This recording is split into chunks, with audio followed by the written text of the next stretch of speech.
Best seller book how to make money in stocks के author William J O'Neil ने कहा था, what seems too high and risky to the majority generally goes higher. मतलब जो stock majority को already high और risky लगता है वो अक्सर और ऊपर जा सकता है। लेकिन यहाँ एक इम्पॉर्टेंट कैच है, स्टॉक मार्केट में हर ब्रेकआउट बड़ा ट्रेंड नहीं बनता। कभी कभी ब्रेकआउट अपॉर्चुनिटी होती है और कभी कभी सिर्फ शॉर्ट टर्म एक्साइटमेंट। इसलिए स्मार्ट इन्वेस्टर का क्वेश्चन ये नहीं होता कि स्टॉक ब्रेकआउट दे रहा है या नहीं, बल्कि क्वेश्चन होता है क्या ब्रेकआउट के पीछे रियल स्ट्रेंथ है। ब्रेकआउट को एक ट्रैफिक सिग्नल की तरह समझिए। चार्ट ग्रीन सिग्नल दे सकता है लेकिन रोड क्लियर है या नहीं, ये फंडामेंटल्स बताते हैं। आज के वीडियो में हम डिस्कस करेंगे 8 कंपनीज जो स्ट्रॉन्ग ब्रेकआउट सेटअप्स दिखा रही हैं और हर कंपनी को 3 लेंसेज से देखेंगे, मोमेंटम, ग्रोथ ट्रिगर और रिस्क फैक्टर। इसके लिए हमने एक सिंपल स्क्रीनर यूज किया। मार्केट कैप 2,500 करोड़ से ज्यादा, स्टॉक 52 वीक हाई से 10% से come down, current price 50 DMA और 200 DMA के ऊपर और 50 DMA 200 DMA से ऊपर। इस फिल्टर से हमें 182 कंपनीज मिली। उसके बाद मैनुअल ब्रेकआउट ट्रैकिंग इंपॉर्टेंट हो जाती है क्योंकि स्ट्रॉन्ग कंसोलिडेशन के बाद ब्रेकआउट अक्सर हाई प्रोबेबिलिटी सेटअप इंडिकेट करता है। तो चार्ट ने शॉर्टलिस्ट दे दी। अब देखते हैं इनमें से किन कंपनीज की बिजनेस स्टोरी भी चार्ट की स्ट्रेंथ को सपोर्ट करती है।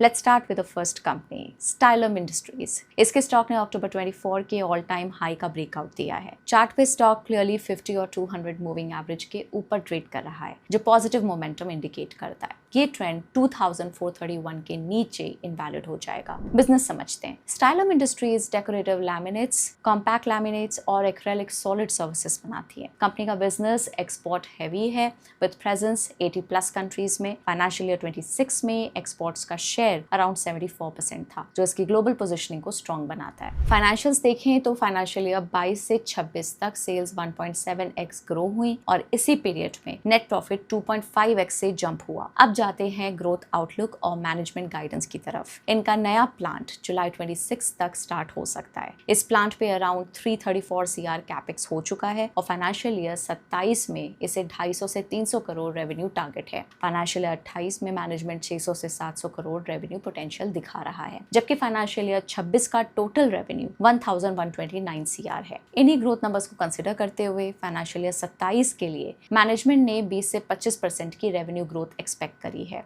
और 20% प्लस एबिटा मार्जिन मेंटेन करने का गाइडेंस दिया है। साथ ही जापानीज जायंट आइका कोग्यो ने मार्च 26 क्वार्टर में 27.12% स्टेक एक्वायर किया है। इस स्ट्रेटेजिक डील के बाद स्टाइलम इंडिया में HPL की पैटेंटेड टेक्नोलॉजी लॉन्च करने की प्लानिंग कर रही है, जिससे कंपनी का प्रोडक्ट पोर्टफोलियो और स्ट्रॉन्ग हो सकता है। रिस्क एंड चैलेंजेस देखें तो कंपनी के पास 1200 से ज्यादा लैमिनेट डिजाइन्स हैं, जिसके लिए हाई इन्वेंट्री मेंटेन करनी पड़ती है। पिछले कुछ सालों से इन्वेंट्री टर्नओवर रेशियो डिक्लाइन हुआ है, यानी कि इन्वेंट्री सेल और रिप्लेस करने की स्पीड स्लो हो गई है। कंपनी का 74% रेवेन्यू एक्सपोर्ट से आता है, जिससे ये फॉरेक्स फ्लक्चुएशंस पे डिपेंडेंट है। साथ ही ओशन फ्रेट कॉस्ट बढ़ने से बिजनेस पे प्रेशर आ सकता है। लिस्ट की दूसरी कंपनी है GE शिपिंग। इसके स्टॉक ने जुलाई 24 के ऑल टाइम हाई का ब्रेकआउट दिया है। ये ट्रेंड 1405 के नीचे इनवैलिड हो जाएगा। बिजनेस समझते हैं। GE शिपिंग इंडिया की सबसे बड़ी प्राइवेट सेक्टर शिपिंग कंपनी है। जैसे लॉजिस्टिक्स कंपनीज गुड्स को ट्रक्स के थ्रू मूव करती हैं, वैसे ही ये कंपनी क्रूड ऑयल, गैस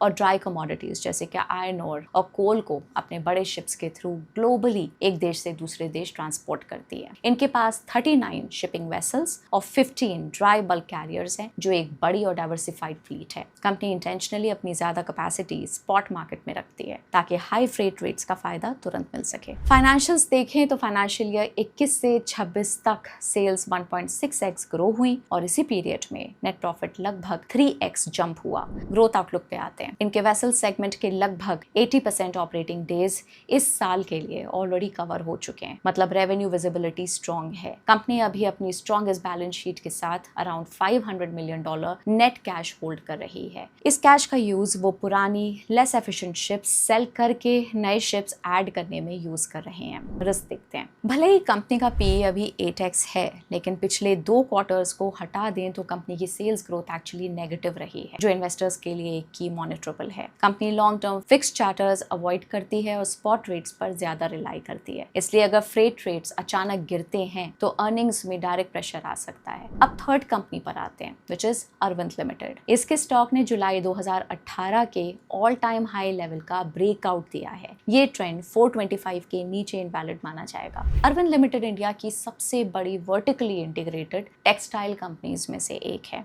ये फाइबर से लेकर फाइनल अपैरल तक सब कुछ बनाते हैं और अब एडवांस्ड मटेरियल्स जैसे कि इंडस्ट्रियल फैब्रिक्स और ह्यूमन प्रोटेक्शन सूट्स में भी एक्सपैंड कर रहे हैं। फाइनेंशियल ईयर 26 में कंपनी का सेगमेंट वाइज रेवेन्यू मिक्स कुछ इस तरह रहा। टेक्सटाइल से 74%, एडवांस्ड मटेरियल से 19% और कंस्ट्रक्शन एंड डेवलपमेंट जैसे अदर एक्टिविटीज से 7%। फाइनेंशियल्स देखें तो 21 से 26 तक सेल्स 1.2x ग्रो हुई और इसी पीरियड में नेट प्रॉफिट लगभग 1.7x जंप हुआ। ग्रोथ आउटलुक देखें तो कंपनी गारमेंटिंग और एडवांस रिलेटेड मटेरियल्स में 450 से 500 करोड़ का ग्रोथ कैपेक्स करेगी, जो इंटरनल कैश फ्लो से फंड होगा। हाल ही में कंपनी ने यूएस बेस्ड डाल्को जीएफटी का $136 मिलियन में एक्विजिशन किया है। इससे अरविंद को यूएस ऑटोमोटिव और इंडस्ट्रियल मार्केट्स में डायरेक्ट एंट्री मिल गई है और मैनेजमेंट यहां से 10 से 12% की कंसिस्टेंट रेवेन्यू ग्रोथ और मिड टीन्स मार्जिन एक्सपेक्ट कर रही है। कंपनी के रिस्क समझते हैं। इनका primary raw material cotton lint है। कॉटन के प्राइसेस और अवेलेबिलिटी में कोई भी सडन उतार चढ़ाव इनके ऑपरेटिंग मार्जिन्स को डायरेक्टली इंपैक्ट करता है। अरविंद की कुछ सब्सिडरीज अभी भी लॉस मेकिंग है, जो इनके कंसोलिडेटेड नेट प्रॉफिट पर एक डायरेक्ट ड्रैग बनी हुई हैं। For example, Arvind sports fashion और अरविंद लाइफस्टाइल अपैरल जैसी सब्सिडरीज ओवरऑल प्रॉफिट्स पर अराउंड 4 से 6% का ड्रैग क्रिएट कर रही है। नेक्स्ट कंपनी है कृष्णा फोस्केम और यहाँ स्टोरी थोड़ी डिफरेंट है। इसके स्टॉक ने अगस्त 25 के ऑल टाइम हाई लेवल का ब्रेकआउट दिया है। ये ट्रेंड 556 के नीचे इनवैलिड हो जाएगा।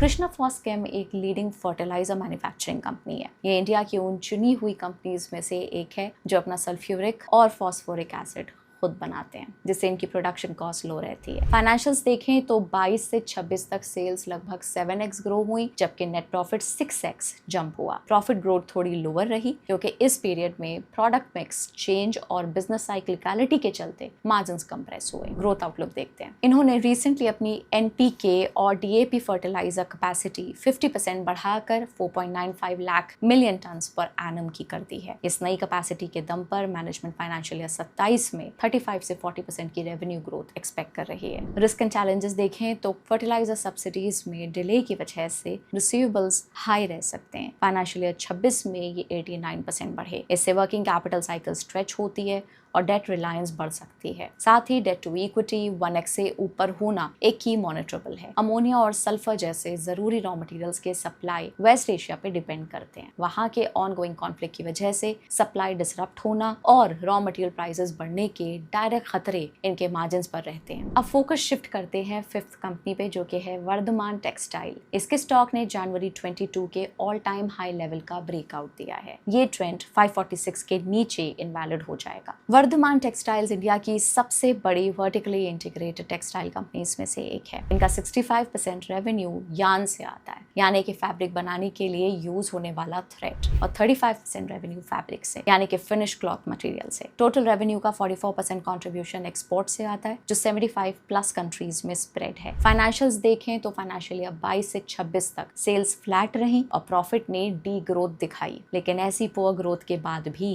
Stock all time high breakout दे रहा है। चलिए समझते हैं ऐसा क्यों हो रहा है। मार्केट ऑप्टिमिज्म का की ट्रिगर यार्न स्प्रेड रिकवरी है, यानी कि yarn selling price minus cotton cost, जो कि $0.6 से इंप्रूव होके $0.9 हो गया। मैनेजमेंट के अकॉर्डिंग चाइना और एक्सपोर्ट डिमांड बेटर हुई है, इसलिए यार्न प्राइसेस इंप्रूव हुए और स्पिनिंग मार्जिन रिकवरी की एक्सपेक्टेशन बनी। एक और रीजन, इंडस्ट्री सप्लाई टाइट हुई है, क्योंकि 11 से 12 मिलियन स्पिंडल्स परमानेंटली शट हो चुके हैं। इसका बेनिफिट एग्जिस्टिंग प्लेयर्स को मिल सकता है। अब कंपनी का ग्रोथ आउटलुक देखते हैं। कंपनी अपनी फैसिलिटीज में 1200 करोड़ का मॉडर्नाइजेशन कैपेक्स कर रही है, जो Q4 तक 90% कंप्लीट हो चुका है और बाकी अगले 6 से 8 महीनों में फिनिश होगा। रिस्क समझते हैं। इंडिया में कॉटन पे 11% इंपोर्ट ड्यूटी और मिनिमम सपोर्ट प्राइस लगने के कारण वर्धमान को डोमेस्टिक कॉटन अपने इंटरनेशनल कंपेटिटर्स से महंगा पड़ता है। लिस्ट में अगला नाम है RR कावेल। इसके स्टॉक ने नवंबर 23 के ऑल टाइम हाई रेजिस्टेंस का ब्रेकआउट दिया है। ये ट्रेंड 1750 के नीचे इनवैलिड कंसिडर किया जाएगा। ये इंडिया की फोर्थ सबसे बड़ी वायर्स एंड केबल्स कंपनी है। साथ ही इनका फास्ट मूविंग इलेक्ट्रिकल गुड्स यानी कि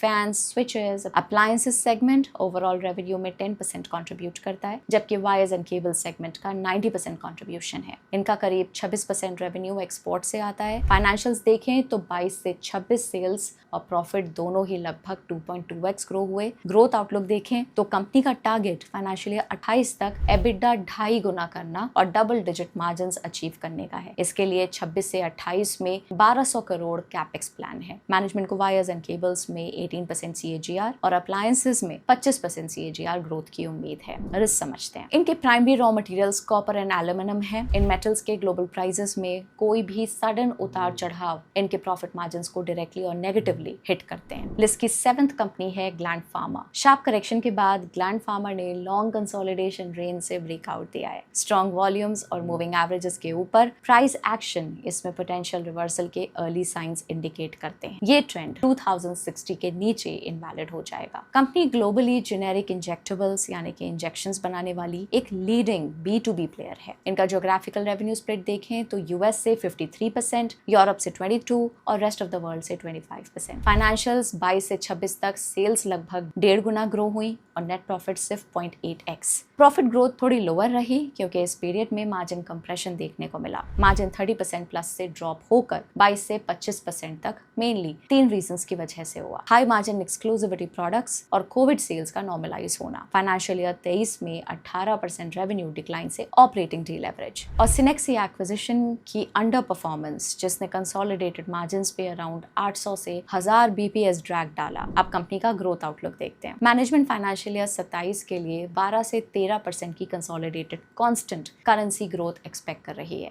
नई कैपेसिटीज जैसे ऑप्थेल्मिक और ब्लोफिल सील लाइंस के लिए कंपनी आने वाले 3 सालों में 2000 करोड़ का कैपेक्स करेगी, जिसमें से 500 करोड़ से फाइनेंशियल ईयर 27 में इन्वेस्ट होंगे। रिस्क एंड चैलेंजेस देखें तो इनके ग्लास और वाइल्स के सप्लायर्स ने 5 से 6% की डिमांड की है। इस एक्स्ट्रा कॉस्ट की वजह से इनके ओवरऑल मार्जिन पे 1 से 2% का इम्पैक्ट आ सकता है। साथ ही मिडिल ईस्ट क्राइसिस की वजह से सॉल्वेंट सप्लाईज में डिले और लॉजिस्टिक्स कॉस्ट का बढ़ना कंपनी के लिए एक रिस्क है। आज लिस्ट की आखिरी कंपनी है गुड लक इंडिया। इसके स्टॉक ने सितंबर 24 के ऑल टाइम हाई का ब्रेकआउट दिया है। ये ट्रेंड 1255 के नीचे इनवैलिड माना जाएगा। गुड लक इंडिया एक डाइवर्सिफाइड इंजीनियरिंग और स्टील प्रोडक्ट्स मैन्युफैक्चरिंग कंपनी है। देश में जो नई बुलेट ट्रेन्स और मेट्रोस के हैवी स्टील ब्रिजेस बन रहे हैं, कार्स के अंदर जो प्रिसिजन ट्यूब्स लगती हैं और यहाँ तक के डिफेंस के लिए आर्टिलरी शेल्स और मिसाइल्स के फॉर्ज पार्ट्स, ये सब गुड लक इंडिया बनाती है। इनके प्रोडक्ट्स 100 से ज्यादा देशों में एक्सपोर्ट होते हैं, जो इनके टोटल रेवेन्यू का 26% हिस्सा बनाता है। फाइनेंशियल्स देखें तो 22 से 26 ट्रेलिंग बेसिस पे सेल्स 1.5 गुना ग्रो हुई और इसी पीरियड में नेट प्रॉफिट लगभग 2 गुना जंप हुआ। ग्रोथ आउटलुक देखें तो इनकी नई डिफेंस और aerospace subsidiary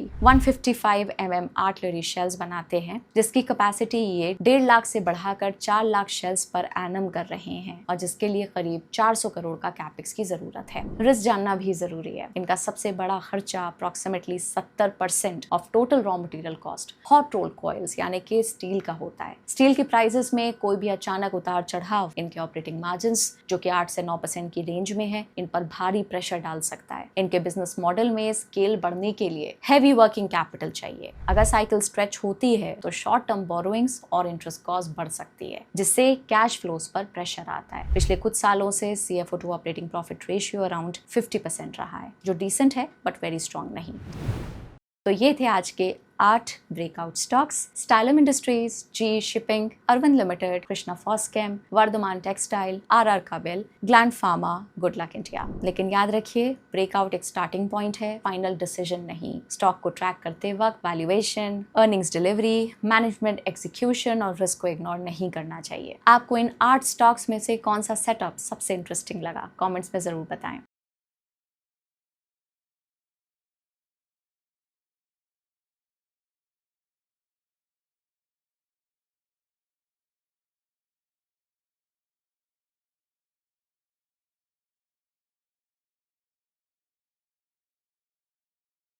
Investment in securities market are subject to market risks. Read all the related documents carefully before investing. Please read the risk disclosure documents carefully before investing in equity shares, derivatives, mutual fund, and or other instruments traded on the stock exchanges.